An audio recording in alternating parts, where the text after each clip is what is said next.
Welcome, deep divers. So glad you're with us today. We're diving into something pretty big, a huge transformation, really. We're going to unpack how the digital world has, well, completely reshaped itself since around 2011. We're pulling insights straight from the latest FUTURNOMICS 2025 report. And our mission today, it's clear. Figure out exactly how your knowledge, your skills, your passions can become a real business right now. We're moving way beyond just, new media. Yeah, it's amazing when you look back. The shifts have been truly monumental. We've seen tech, culture, commerce, all converging to just completely rewire that old "you are the star" idea. It's really bloomed into what we're now calling the founder economy. And look, this isn't some tiny niche thing anymore. It's a global market, already over $250 billion. And the projection, it's set to nearly double by 2027. Wow, nearly double. Yeah. It's huge. And the main driver, the catalyst behind this explosion, generative AI, right? Yeah. It seems like it's more than just another tool. It's like a co-pilot. Exactly. A co-pilot. That's a great way to put it. It's democratizing really sophisticated stuff, content creation, business operations. It's fundamentally changing how creative work, how entrepreneurship actually happens. So yeah, this deep dive, it's pretty much your map for navigating this whole new era. Okay, so let's unpack that fundamental shift first. Going from star to founder. Back in 2011, being a star, well, it often meant you had an online presence, maybe a blog, a social profile. But you were often kind of passive, right? A consumer. Passive is the key word there. But in 2025, you're not just a star, you're a founder. What does that actually mean? Entrepreneur, media entity, community leader, brand, all rolled into one. It's all of those, yes. And it's more than just semantics, more than just a label change. It's a real economic reorientation. The founder economy is a serious engine for growth now, especially when you look at the bigger picture, slower global growth, uncertainty around policy, trade barriers messing with traditional jobs. This founder path becomes a crucial strategy for resilience. Think about it. Resilience, okay. Yeah, and AI is predicted to displace maybe 6–7% of the U.S. workforce, especially in white-collar jobs. But the founder economy, it actually rewards those uniquely human things. Authenticity, creativity, deep niche expertise. It's not just making new jobs, it's creating whole new industries, adding billions to GDP. So if we're shifting from star to founder, the tech must have shifted dramatically too, right, to even make this possible? Because 2011 tech feels ancient now. What were those key technological changes? Oh, absolutely. Huge changes, maybe the biggest, going from desktop to mobile, and now to what we call ambient computing. The internet isn't a place you go to on a computer anymore. It's more like this ambient layer woven into daily life. You access it through everything, smart speakers, wearables, your phone, of course. The tech kind of disappears, but it's always there, helping anticipate it. Ambient layer. I like that. Okay, and then there's the social media shift from just connecting with friends to actual social commerce. That's a big one too. Game changer, completely. Social platforms aren't just for updates anymore, they're sophisticated marketplaces. You discover a product in your feed, maybe watch a video about it, ask a question, and buy it. Right there, without leaving the app. This seamless blend of content and buying, it's headed towards being a multi-trillion-dollar global market. That gives founders direct sales channels right where their audience hangs out. Multi-trillion. Yeah. Wow. Okay, and the third big shift, maybe the most disruptive, from doing everything manually to AI co-creation. Tools like ChatGPT, Midjourney, they feel like more than just tools now. Are they really co-pilots, though, or just really fancy assistants? That's a fair question. I think they cross that line into co-pilot when they start doing more than just what you tell them. When they offer genuinely new ideas, maybe angles you hadn't considered, or when they can handle complex, creative tasks pretty much on their own. The result is it dramatically lowers the barrier to entry for creating really high-quality stuff. A single person, a solo founder, can now have the output of a small agency, which means AI literacy. It's not optional anymore. It's a critical skill for founders. Okay, so the tech's evolved. Let's zoom in on the founder themselves. Back then, the product was often separate, right? An ebook, software, whatever. But now, in 2025, it feels like the founder is the product. Their expertise, their personality, their authenticity, the community, it's all wrapped up together. What does that really mean? It means success isn't just about what you know. It's really fundamentally about who you are and about that direct, trusted relationship you build. What's really interesting here is the power of niches. The internet today, it's not one big audience. It's billions of tiny micro-communities. And founders thrive by serving very specific, dedicated groups. The data backs this up too. You see micro-influencers, even nano-influencers, often getting way better engagement, better ROI for brands than the huge mega-influencers. Why is that? Because the connection feels deeper, there's more trust with those smaller, focused audiences. Right. But with AI churning out so much content now, doesn't that create a problem, like a content surplus and maybe a trust deficit? How do you cut through all that noise? That's the million-dollar question, isn't it? And the answer is authenticity. Verifiable founder authenticity. It becomes the scarcest thing, the most valuable commodity. It's your ultimate edge. We're even seeing trends like the grandpa edit, really raw, unfiltered content, stuff that prioritizes being real over being super polished. And often, it performs better. People crave genuine connection. They trust recommendations from founders. They feel they actually know way more than slick ads. That makes perfect sense. Okay. So let's revisit those 5 agendas from the original FUTURNOMICS report, but look at them through this 2025 founder lens. First up, the family agenda. This lifestyle offers flexibility, but what's the catch? The flexibility is amazing, no doubt. Great for integrating family life. But the flip side is the always-on culture of digital platforms. Burnout is a very real risk. So setting strong boundaries, really prioritizing mental health, building sustainable work habits, that's not just nice to have, it's crucial for long-term survival. It's about making the business support your life, not the other way around. Got it. And the personal agenda. You mentioned the founder as the brand, so your personal journey becomes professional content. Exactly. Your real self, your journey, the learning, the wins, even the stumbles, that is the content. It builds that connection, that trust. The most successful founders, they don't just share expertise, they share their story. They invite people in, makes them relatable, human. And for the business agenda, it sounds like putting all your eggs in one basket is a really bad idea now. Diversified income is key. Oh, absolutely essential. Relying on just one income stream, way too risky in this environment. The 2025 business agenda is all about proactively building multiple streams. Think digital products, maybe subscriptions, brand deals, affiliate marketing. You need that mix to create a resilient, scalable business that can handle market ups and downs. Okay, community agenda. No. It's shifted from just racking up follower counts to actual engagement, hasn't it? Totally. The goal isn't just eyeballs anymore, it's building and nurturing a genuinely engaged, interactive community. That means sparking real conversations, doing interactive things like live Q&As, maybe even real-world meetups. It's the difference between having a passive audience and an active, invested community. Big difference. And finally, the monetization agenda. It's less about the hard sell. Yeah, the hard sell feels kind of outdated now. Monetization should feel like a natural outgrowth of the trust and value you've already provided. It feels seamless.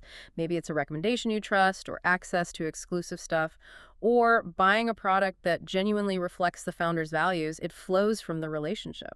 Okay, so building this founder business, what does it actually look like day to day? You said it's like running a diversified media company, so there's still ad revenue. Yep, advertising revenue is often where people start, especially on places like YouTube with AdSense. It's foundational, but it can be really volatile. And honestly, it's often the least profitable per follower. It's a starting point, definitely not the end goal. Right. Then you have brand partnerships, sponsorships. Those seem much more strategic now than just running an ad. For sure. This is the core of that $24 billion influencer marketing industry. And the best partnerships today, they're long-term, strategic. The founder isn't just reading ad copy, they're an ambassador, maybe a co-creator, even a consultant. That deeper integration, that authenticity, it just works way better for everyone. Makes sense. Affiliate marketing is another big one. Leveraging that audience trust seems really scalable. How does that work well? It scales beautifully because you build the trust first. Then a single piece of content like a review or a tutorial showing a product can keep earning money for months, even years. You don't handle inventory, you don't handle customer service. It's like having a sales team powered by your recommendations, especially big in tech, beauty, finance niches. And then, maybe the ultimate goal for many, direct-to-consumer. D2C products. This is pure entrepreneurship, isn't it? This is where the founder truly becomes the business owner, launching their own stuff. Could be physical goods like Mr. Beast and his Feastables chocolate, or, often more scalable, digital products, online courses, ebooks, templates, software.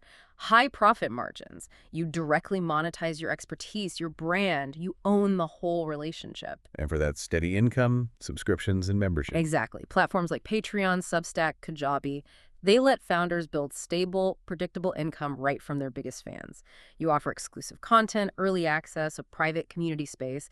It shifts the focus from chasing viral hits to really serving a core, committed group. And, this whole journey, the founder life cycle, It often starts as just a hobby, something you do for passion. Then, as an audience gathers, maybe you dip your toe in, become a part-time founder, try some monetization. The final stage is going full-time, managing all those different streams. But, and this is important, patience is absolutely critical.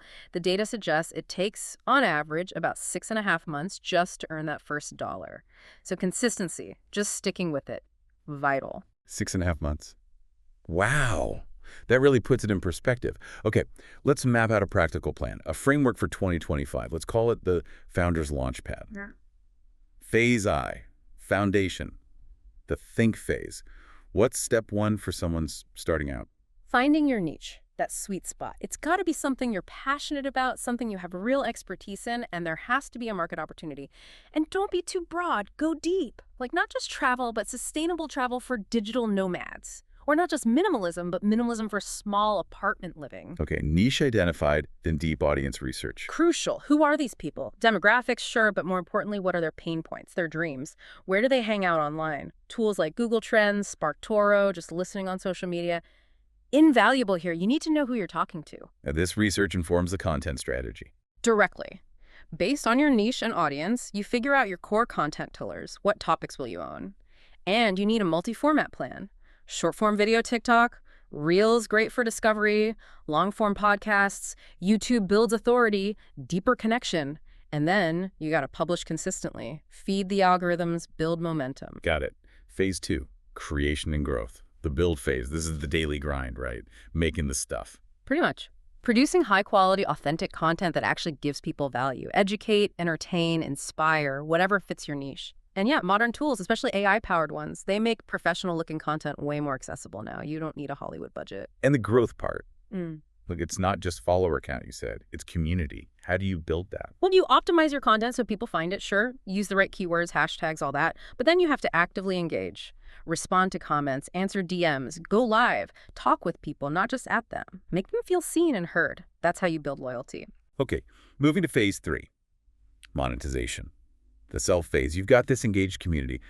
How do you start making money without feeling slimy? Strategically and authentically. Maybe you start with affiliate links for products you genuinely use and love. Then perhaps you pitch for some brand partnerships that really align with your values. Eventually, maybe you launch your own digital product or a membership. The key is it always has to provide real value and feel like a natural fit for your brand and audience. It shouldn't feel forced. And getting those brand deals. That requires being professional, right? Media kits, proposals. Absolutely. You need to understand your value. Know your audience demographics inside out. Have your engagement stats ready. Crafting a professional media kit and compelling proposals, that's what separates the hobbyists from the pros who command fair rates. It's business development. Right. Okay. Phase four, scaling and administration. The administer phase, taking it from a personal brand to a sustainable business. What's involved here? Data becomes your best friend. You have to track everything: views, engagement, click-throughs, sales conversions, use analytics dashboards to see what's working, what's not, and constantly refine your strategy. Double down on what resonates. And then eventually, you probably can't do it all yourself. You need to build a team. A team, like hiring people. Doesn't have to be huge at first, maybe a virtual assistant to handle emails and scheduling, a video editor, later maybe a business manager. But yeah, to truly scale beyond just you, you need help. That's how you build a real resilient enterprise, not just a job for yourself. That old 2011 technology workshop module outline, talking about floppy drives. Right. Feels like a different century. Right. Totally obsolete. Today's founder doesn't think in terms of separate tools. They build an integrated stack of cloud services. Flexible, connected. And AI, it's not just in the stack. It's becoming the foundational layer. It's your assistant, your analyst, your creative partner, all rolled into one.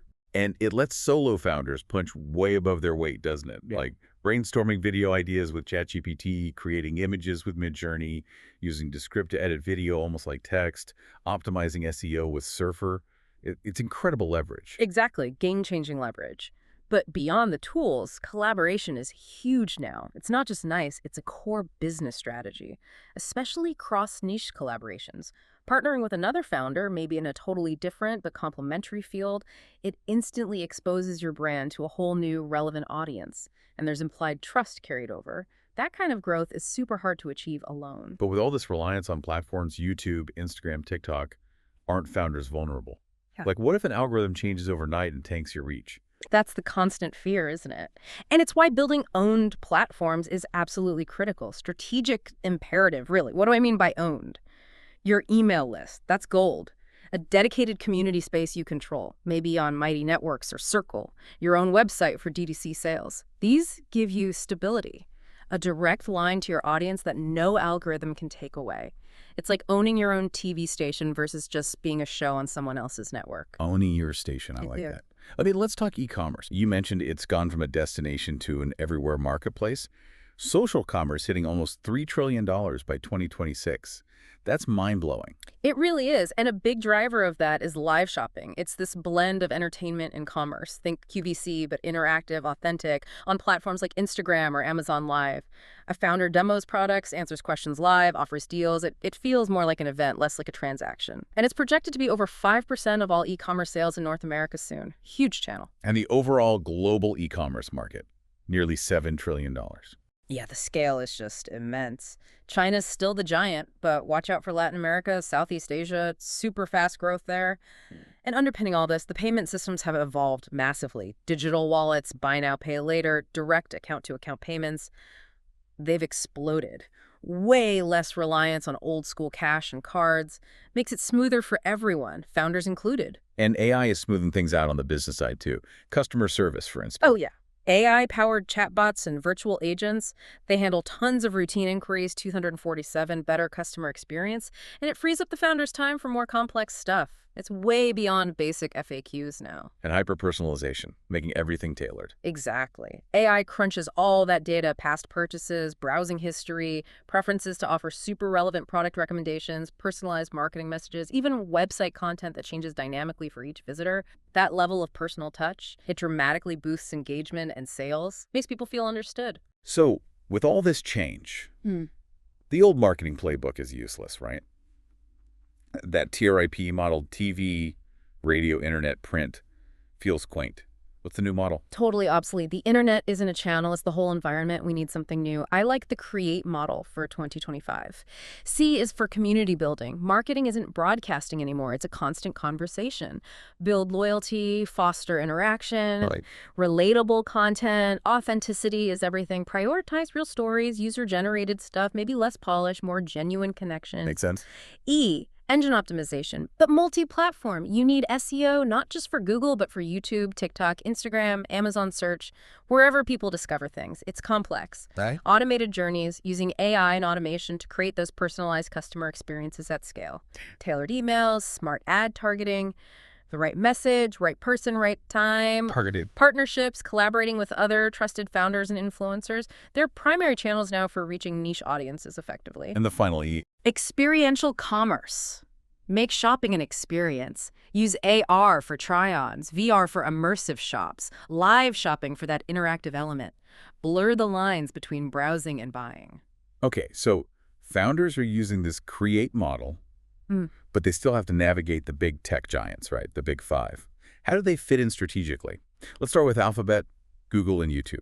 Absolutely foundational for discovery. Google search is where people look for info. YouTube is the second biggest search engine, period, especially for video. So essential for building authority, driving traffic, and making money through AdSense or YouTube shopping. Can't ignore them. Then Meta, Instagram, Facebook, WhatsApp. The community hub. Yeah, very much the hub for community and visual branding. Instagram's huge for lifestyle, fashion, visual niches. Facebook groups are powerful for deep community building. And with shops integrated, it's a massive social commerce player. WhatsApp is even emerging for direct conversational customer service and sales. And Amazon, the DTC engine. For anyone selling physical products, Fulfillment by Amazon, FBA, is a logistical lifesaver. Takes warehousing and shipping off your plate. Plus, their affiliate program, Amazon Associates, is gigantic, and Amazon Live is becoming a key platform for that live shopping trend. It connects content and commerce seamlessly on the world's biggest store. What about Apple and Microsoft? Their roles seem a bit different. Apple is kind of the premium walled garden, think App Store, Apple Podcasts, access to a very engaged, often affluent audience. Maybe less direct monetization for some content founders, but crucial if your product is an app or targets that premium demographic. And Microsoft seems newly relevant, with LinkedIn, GitHub, and all the AI stuff. Hugely relevant now. LinkedIn is essential for B2B founders. And their massive investment in OpenAI integrating Copilot everywhere. They're becoming a key provider of the AI tools founders rely on daily, especially in professional services or B2B. That whole interactive digital lifestyle we talked about, it's really here. Ambient computing, driven by the Internet of Things, IoT, is huge. That market's heading over $629 billion by 2025. Tech just fades into the background, right? Your smart home adjusts the lights, maybe suggests dinner based on your fridge. It's seamless. Entertainment is changing too. It's less about just watching, more about story living, Yeah, like augmented reality, AR. exactly. AR overlays digital stuff onto the real world. Think Pokemon Go or virtual furniture placement in your room before you buy, or trying on glasses online. It adds a useful, often fun digital layer. And virtual reality, VR, that's full immersion. Yeah, VR creates those completely computer-generated worlds. Gaming is still the big driver, obviously. But we're seeing more virtual social spaces, training simulations, even live concerts in VR. The whole AR/VR market could top $209 billion. That's a massive new canvas for founders building experiences, selling virtual items, hosting events. And don't forget the sonic boom in audio, music streaming, over 500 million paid subscribers globally. Algorithms driving discovery. And podcasting just exploded, expected to hit nearly 600 million listeners, a $38 billion industry soon. Perfect for deep times like this one, right? For nuance. Absolutely. And video podcasting is massive now too, isn't it? YouTube's a huge discovery platform for pods. Even traditional arts like theater are going digital or hybrid. What about publishing? Totally transformed. Self-publishing platforms like Kindle Direct Publishing have empowered authors like never before. Ebooks are standard, audiobooks are booming, and AI helps here too. Brainstorming, editing, even AI-powered narration is getting decent. Lowers the barrier for writers significantly. In gaming, it's not just a niche hobby. Esports has a bigger audience than some traditional sports. Yeah. And games like Fortnite, Roblox, they're like social platforms now. They're proto-metaverses, yeah. They host concerts, movie trailers, brand events. Founders can build actual businesses inside these game worlds. It's a whole new frontier. And connecting all this, Web3 and digital ownership ideas are becoming really practical. Forget the crazy NFT hype for a second. Think of NFTs as just verifiable digital certificates on a blockchain, proof you own something unique. Okay, so practically, what does that mean for a founder? Well, you can build in automatic royalties with smart contracts. So if someone resells a digital collectible you created, you automatically get a cut. Forever. That's new.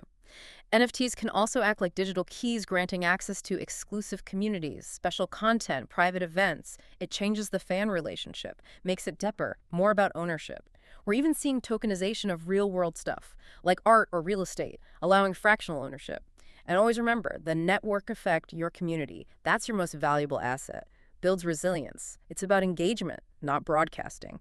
And collaborating with other founders, force multiplier for growth. Okay, so pulling this all together, it really feels like the future is this founder-AI creative partnership, doesn't it? AI isn't just executing tasks, it's becoming a genuine creative partner.